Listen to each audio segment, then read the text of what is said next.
खबर छिंदवाड़ा से है, जहां राज्यसभा चुनाव को लेकर कांग्रेस एवं एनएसयूआई कार्यकर्ताओं ने भारतीय जनता पार्टी और चुनाव आयोग के खिलाफ जोरदार प्रदर्शन करते हुए विरोध जताया। इस दौरान कार्यकर्ताओं ने भाजपा सरकार और चुनाव आयोग का पुतला दहन किया तथा विरोध स्वरूप नकली नोट उड़ाकर लोकतंत्र की हत्या का आरोप लगाया। प्रदर्शन के दौरान कांग्रेस नेताओं ने आरोप लगाया कि भाजपा लोकतांत्रिक मूल्यों को कमजोर कर रही है। वक्ताओं ने कहा कि पहले वोट चोरी, फिर पेपर लीक और अब राज्यसभा सीट चोरी करने का प्रयास किया जा रहा है। यह लोकतंत्र और जनता के जनादेश का अपमान है। एनएसयूआई अध्यक्ष अपेक्षा सूर्यवंशी ने कहा कि भारतीय जनता पार्टी लोकतंत्र की संस्थाओं का दुरुपयोग कर अपनी राजनीतिक महत्वाकांक्षाओं को पूरा करना चाहती है। उन्होंने आरोप लगाया कि राज्यसभा चुनाव में लोकतांत्रिक परंपराओं की अनदेखी की जा रही है और विपक्ष की आवाज को दबाने का प्रयास किया जा रहा है।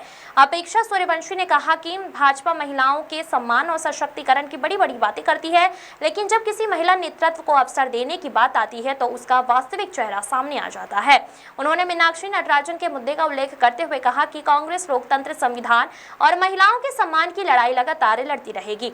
प्रदर्शनकारियों ने सवाल उठाया कि विधानसभा में पर्याप्त संख्या होने के बावजूद भाजपा को अतिरिक्त राज्यसभा सीट हासिल करने की इतनी चिंता क्यों है। कांग्रेस नेताओं ने इसे सत्ता के दुरुपयोग और राजनीतिक दबाव की रणनीति बताया है।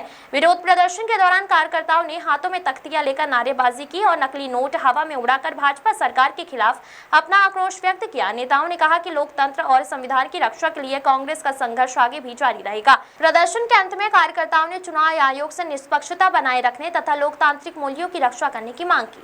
छिंदवाड़ा से जफर अली की रिपोर्ट।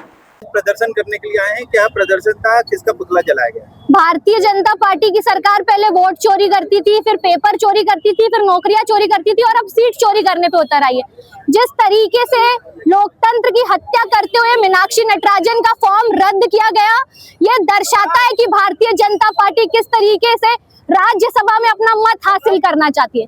आप सभी जानते हैं उनका उद्देश्य क्या है राज्यसभा में मत हासिल करने का। एक बात, दूसरी बात, हमारे पास 62 से 63 विधानसभा में विधायक है। 58 विधायक की आवश्यकता पड़ती है एक राज्यसभा सांसद बनाने की। ऐसी क्या जरूरत पड़ गई कि आपको तीसरा कैंडिडेट उतारना पड़ा? निश्चित रूप से आपने किसी न किसी गलत सोर्स का उपयोग करके मीनाक्षी नटराजन का फॉर्म रद्द कराया। इसी के विरोध में आज एनएसयूआई ने पुतला फूका है। आज हमने चुनाव आयोग और भाजपा सरकार का पुतला फूका है। जिस तरीके से वो महिलाओं के सम्मान की बड़ी बड़ी बातें तो करती है, पर जैसे ही महिलाओं को हक देने की बात आती है तो सबसे पहले गलत तरीका आजमाती है।